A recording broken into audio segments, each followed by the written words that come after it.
It's mid-July. We got food plots I tilled up. I got a lease this year. I've done public land hanging bags for the last few years. Finally got a lease. Been doing a bunch of work so far earlier this summer, May and June, and I really haven't filmed anything. So I have my dad coming up today. He's gonna help me seed, and we're gonna film what the plots look like and just the seeding process that we're doing, and hopefully we can document stuff growing over the next couple weeks.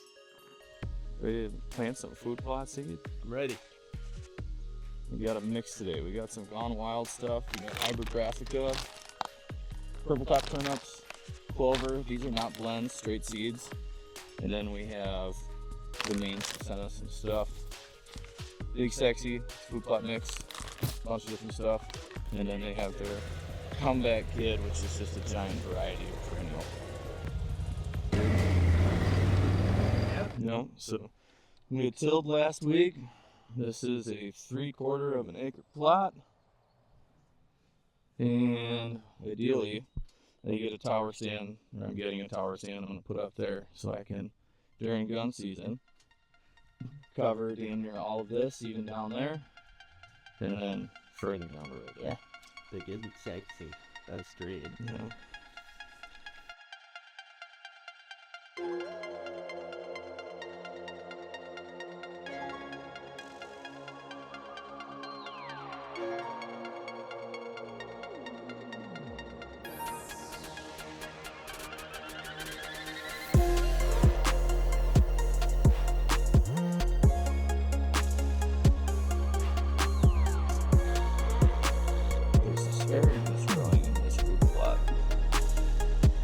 I mean, honestly, probably a lot of that seed had just got stepped into the dirt, which is good.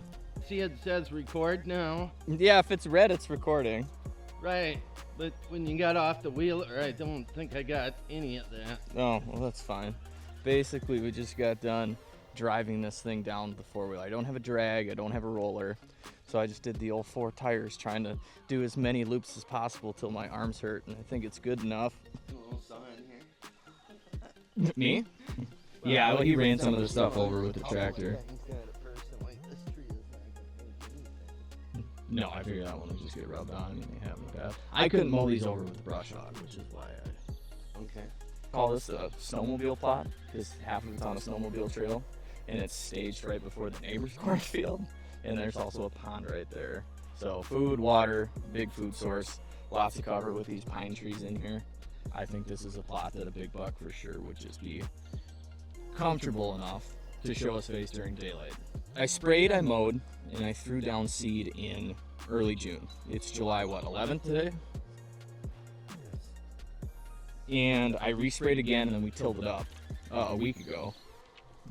And now all of a sudden all my seed is germinating, and I got clover all over. A bunch of different stuff.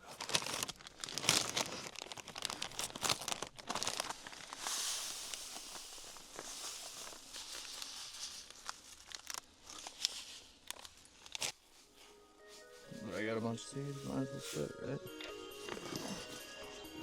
You just don't want to, which that might have been too much.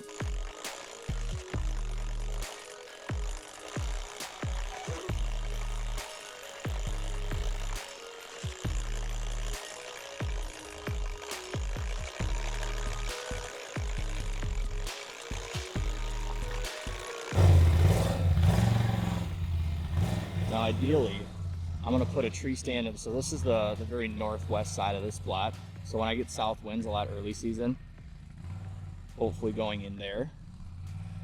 But it's crazy that I've had, you can see it.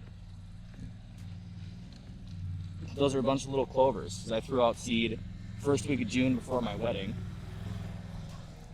Yeah, it's muggy. It's not even hot, it's like 72, but it's 90% humidity. And it grew. Like, we sprayed, tilled, and I'm like, all right, we gotta replant. And I come back, I'm like, oh, there's clover growing everywhere. So it works. That was like Gone Wild, throw and grow clover. I don't know what it was, but.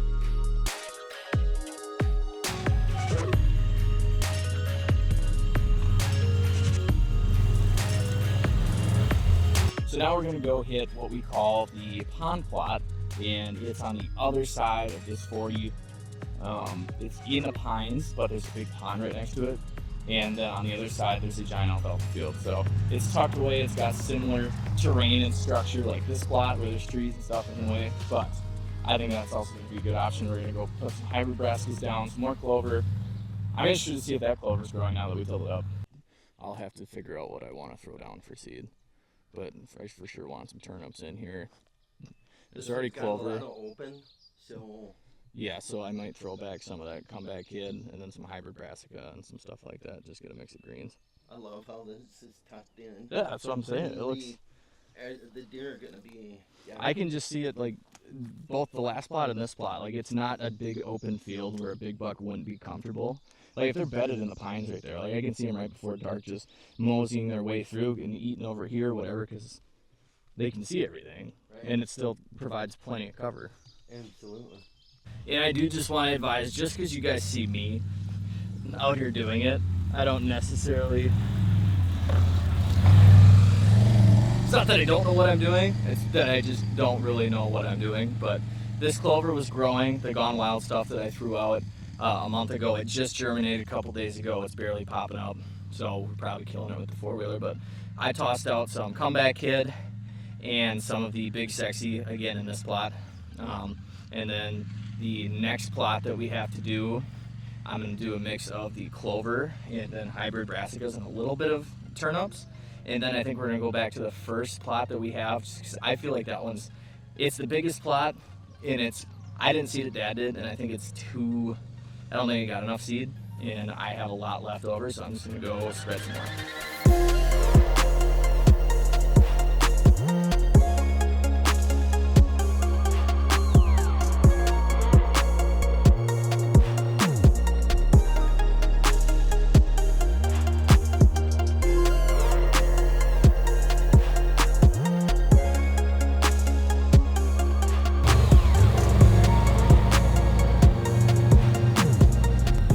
Bucks are running the hill, boys.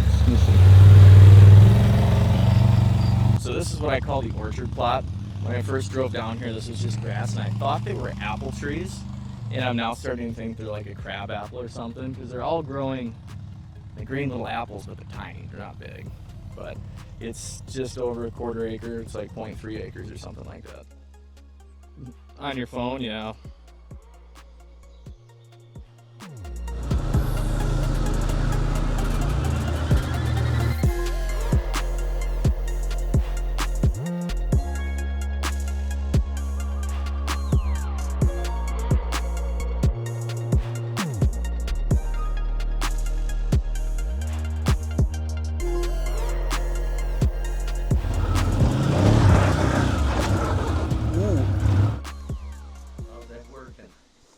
Good.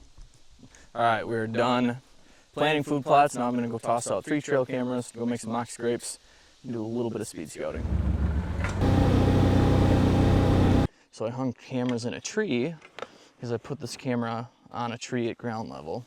The bear ate it, so then I went and bought screw-in things to put these cameras up in a tree, and the bear climbed the tree and ate this camera too. So now I gotta go in here and fix this. Normally you wear a safety harness, but I ain't going up that high. So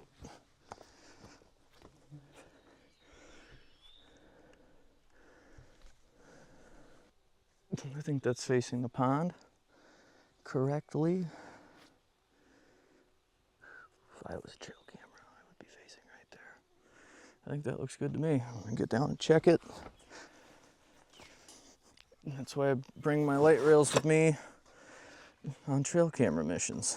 All right, so I hunted this last year. Kyler and I, if you watch our first video from last season, we're here opening day and had some bucks, young bucks, and some does and stuff running this ridge. My tree stands down the hill from here about 90 yards, and it was at the bottom, and a lot of these deer took from this hill. We're kind of in the middle of the saddle, and it comes back up on the side, so they'll cross this way and then they'll ride the top. So I'm gonna put up a mock scrape and a camera on this trail right here. Hopefully get some deer pictures. It's right on the edge. They had logged in here a couple years ago, and it's coming back really thick.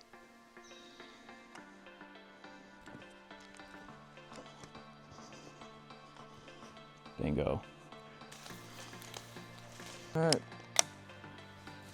Home. Got 3 cameras deployed. We had 4 food plots seeded.